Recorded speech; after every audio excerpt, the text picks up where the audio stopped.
안녕하세요. 북사랑 카페 크리스티나입니다. 오늘 제가 여러분들께 소개해드릴 책은요, 세계 역사를 움직인 12명의 여왕 이야기를 담고 있는 여왕의 시대입니다. 과거 남성 권위사회가 여성의 정치를 인정하지 않았던 시절에 시대의 흐름과 상관없이 당차게 정치교로 입성해 탁월한 지혜와 명철, 그리고 불굴의 의지로 자국의 진보와 국가 안정 및 경제를 일으켰던 고대 여왕 클레오파트라부터 현재의 영국 여왕 엘리자베스 2세에 이르기까지 흥미진진한 이야기들을 이 책에서는 소개하고 있는데요. 그 중에 저는 스페인 제국의 초석을 다졌던 이사벨 1세 여왕과 대러시아 제국을 치마폭에 넣었던 예카테리나 여제, 그리고 끝으로 해가 지지 않는 대영 제국을 다스렸던 빅토리아 여왕 이야기를 여러분들께 들려드리고자 합니다. 자, 그럼 지금부터 여왕의 시대 그 이야기를 시작해 보도록 하죠.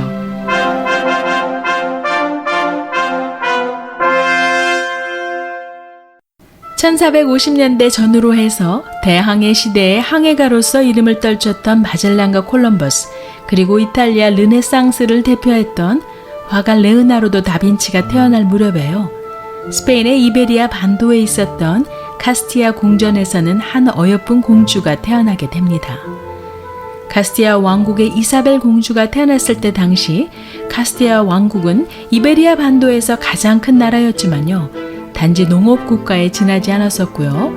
국내에서의 상업과 공업은 이베리아 반도 남방에 위치한 그라나다 왕국의 이슬람인들과 유대인들이 장악하고 있었죠.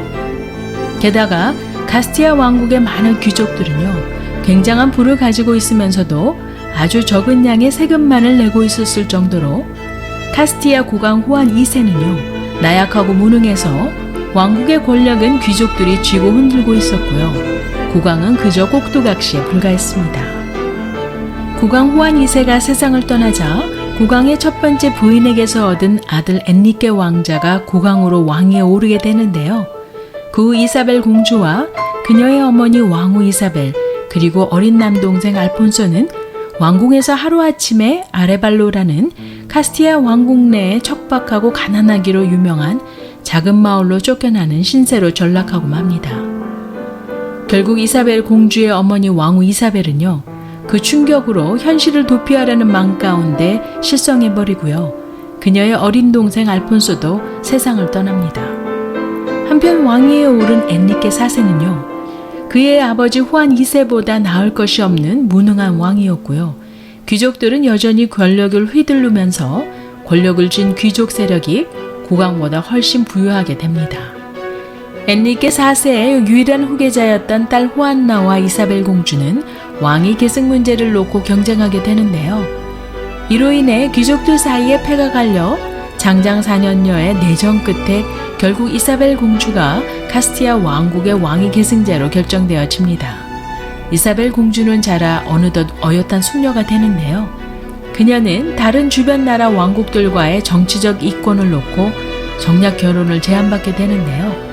이를 싫어한 이사벨 공주는 이베리아 반도에 있는 아라곤 왕국의 페르난도 왕자에게요, 당시로서는 파격적으로 그녀가 직접 청혼을 합니다. 이사벨 1세와 페르난도의 결혼식은 바로 이베리아 반도에서 카스티아 왕국과 아라곤 왕국이 부부의 공동 통치를 통해 통일 스페인의 기초가 되는 사건이 됩니다. 당시 교황으로부터 카톨릭의 수호자라는 호칭을 수여받은 이사벨 부부는 카톨릭 이외에 다른 종교는 철저히 금지시켰는데요. 다른 종교는 모두 사악한 이교도로 보았기 때문이었죠. 그 후 1480년에 악명이 자자한 종교법정을 설립했고요. 이 종교법정은 전 유럽으로 확산되면서 100년간 유럽은 피바람이 부는 종교 박해지로 변하고 맙니다. 이슬람교나 유대교 등 이베리아 반도 내에서 이교도를 잔혹하게 제압하고 축출해내 스페인 내의 카톨릭이라는 종교적 통일을 이루었지만요, 한 가지 이사벨 부부가 간과했던 사실은 지도자의 협소한 종교관으로 문화를 억누르고 타 종교를 죄악시했던 스페인은요, 창조적 방면에서는 한 걸음도 나아가지 못한 채 몰락의 길을 후에 걷게 됩니다. 그러나 이베리아 반도에서 이슬람 세력을 몰아낸 국토 회복 운동인 레콩키스타를 성공적으로 이끈 업적만으로도 이사벨 여왕의 업적은 역사에 남을 만하죠. 또 다른 기억할 만한 업적은요. 당시 유럽 여러 나라들이 내부의 문제들로 신대륙에 눈을 돌리지 못할 때예요. 이탈리아 제노바 출신이었던 한 항해가의 이야기를 앞날을 내다볼 줄 알았던 이사벨 여왕이 크리스토퍼 콜럼버스를 지원했던 일이었습니다. 바로 이 하나의 사건이 그리 주목받지 못하던 스페인이 화려한 식민 제국 시대의 주역으로 보상하는 계기를 마련하게 됩니다. 1729년 프로이센의 한 몰락한 귀족 집안에 세계 역사의 한 획을 긋게 될 비범한 아이가 태어나게 되는데요. 바로 소피아 아구스테였습니다. 소피아의 타고난 미모와 뛰어난 사교술은 훗날 상류사회에 잘 알려지게 되죠. 그런 그녀는 1745년 프로이센 국왕 프리들리히로 인해 정치적 희생양인 거래 대상으로 선정되어 16살 나이에 소피아는 조국을 떠나 러시아로 시집가게 됩니다. 그녀의 남편은 퓨트르 3세였고요. 소피아는 자신의 이름을 러시아의 귀족의 이름을 본따 예카테리나로 바꿉니다. 막상 퓨트르 3세와 결혼하고 보니 그는 성불구자였고요. 아나무인의 생각도 단순했던 그는 예카테리나에게 냉담하고 무심했죠. 예카테리나는 이에 실망하지 않고 오히려 러시아 문화와 언어를 배워가는 학습에 매진을 하고요. 그리스 정교의식과 차르의 역사까지 마스터하게 됩니다. 예카테리나는 날마다 빈둥거리는 남편 퓨트르를 아예 마음에서 포기하게 이르고요. 러시아 예절 문화와 역사에 대해 학구열을 불태웠던 게르만 출신의 그녀는 제멋대로 제도와 법령을 개혁하고 수많은 귀족들과 사회 근본 이익을 무시한 퓨트르 3세보다 귀족 지주에서 일반 백성에 이르기까지 모두의 존경과 찬사를 받는 진정한 군주로 성장하게 됩니다. 예카테리나는 여성으로서의 매력뿐만 아니라 정치가와 군주로서의 기질과 재능이 죽음의 위험을 무릅쓴 정치적 도박에 두려운 기색 없이 한판 승부를 거는데요.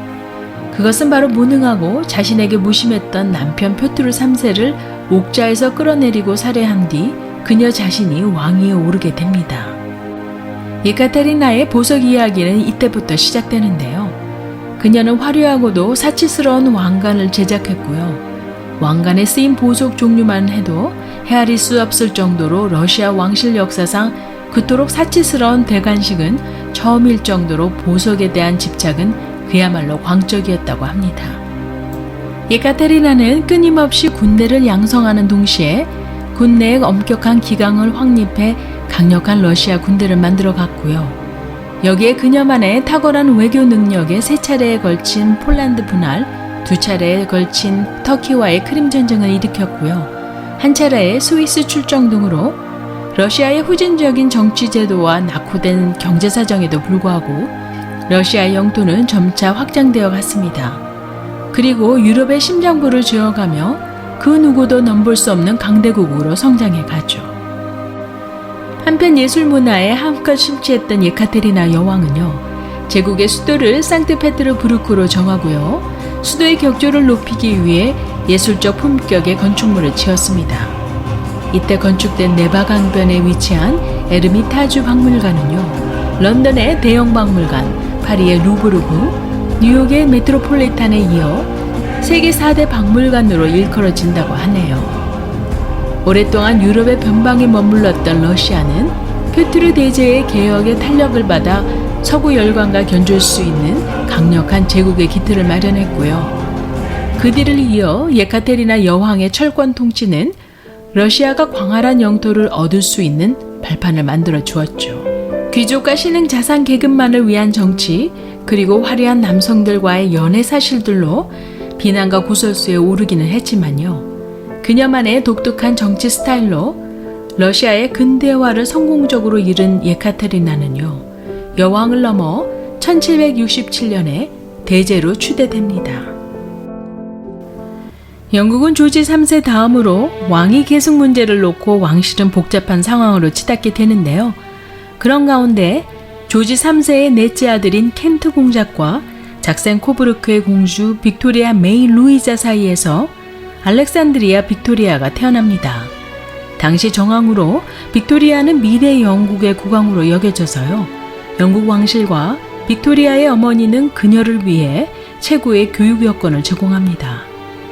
빅토리아는 어머니의 모국어인 독일어뿐 아니라 이탈리아어, 프랑스어, 라틴어 등 다국어를 구사할 수 있게 되었고요. 예술 방면에도 교양을 갖춰 영국 여왕으로서의 자질을 하나씩 다지고 있었죠. 1837년 그녀의 나이 18살에 드디어 그녀는 왕위에 오르게 되고요. 그녀가 영국 왕실에 입문했던 당시 1640년 이후 영국 왕실은요, 과거 봉건 군주 체제의 중앙 집권력을 상실하고 말았고요. 주요 국가 권력은 수상과 내각 대신들이 모두 장악하고 있었던 상황이었죠.